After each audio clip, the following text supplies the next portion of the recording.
กองประชุมสรุปตีราคาการจัดตั้งปฏิบัติเวียงงานก่อสร้างหักฐานการเมืองติดพันกับเวียงงาน3สร้างระยะ5ปี2021-2025และทิศทางแผนการปี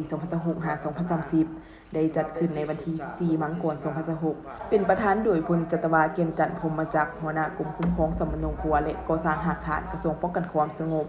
มีบรรดาคณะพักคณะคุ้มต่างหน้ากลุ่มใหญ่ห้องว่าการวิทยาคารกรมราชการป้องกันความสงบนครหลวงป้องกันความสงบเขตป้องกันความสงบเมืองพร้อมด้วยพนักงานก่อสร้างหักฐานเข้าร่วม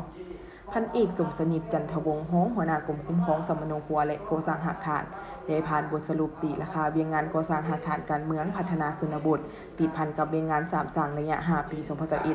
2021-2025และทิศทางแผนการปี2026-2030ได้ยกให้เห็นด้านดีและผลงานที่ย่านมาได้ตลอดระยะผ่านมาเป็นต้นเวียงงานก่อสร้างหักฐานได้ขยายตัวเป็นระบบอย่างต่อเนื่องโดยปฏิบัติตามมติ 03 และคำสั่ง 076 ของกลุ่มการเมืองศูนย์กลางพรรคมติของคณะประจำพรรคกระทรวงป้องกันความสงบบางออกในเตละระยะเพื่อบรรลุ4แนวใน4คานหมาย4บุกทะลุ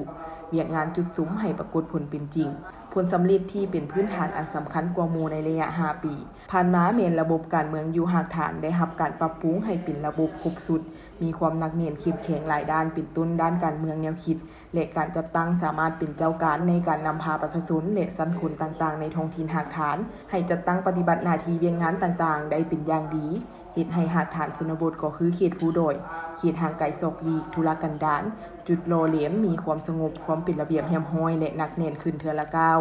เวียงงานคุ้มครองสมณครัวและออกบัตรประจำตัวตลอดระยะ5ปีผ่านมาได้เอาใจใส่คุ้มครองสมณครัวและออกบัตรประจำตัวให้ประชาชนลาวและคนต่างดาวที่มาดำรงชีวิตอยู่ในสาธารณรัฐประชาธิปไตยประชาชนลาวเป็นปกติสามารถจดทะเบียนสมณครัวลาวแล้วทั้งหมดในทั่วประเทศมี148เมืองมี 8,406 บ้าน1,390,031 หลังคา 1,455,103 ครอบครัวมีจำนวนคน7ล้านกว่าคนนอกนี้เวียงงานต้านสกัดกั้นและแก้ไขปรากฏการณ์ย่อโทเตละเขงที่มีกำลังก่อสร้างหักฐานได้สร้างแผนต้านและสกัดกั้นโดยถือเอาการศึกษาอบรมยกให้เห็นผลให้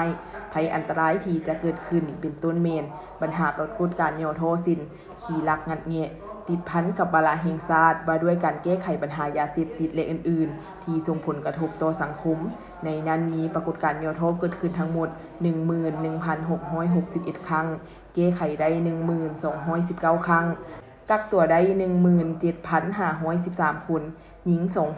2,938 คน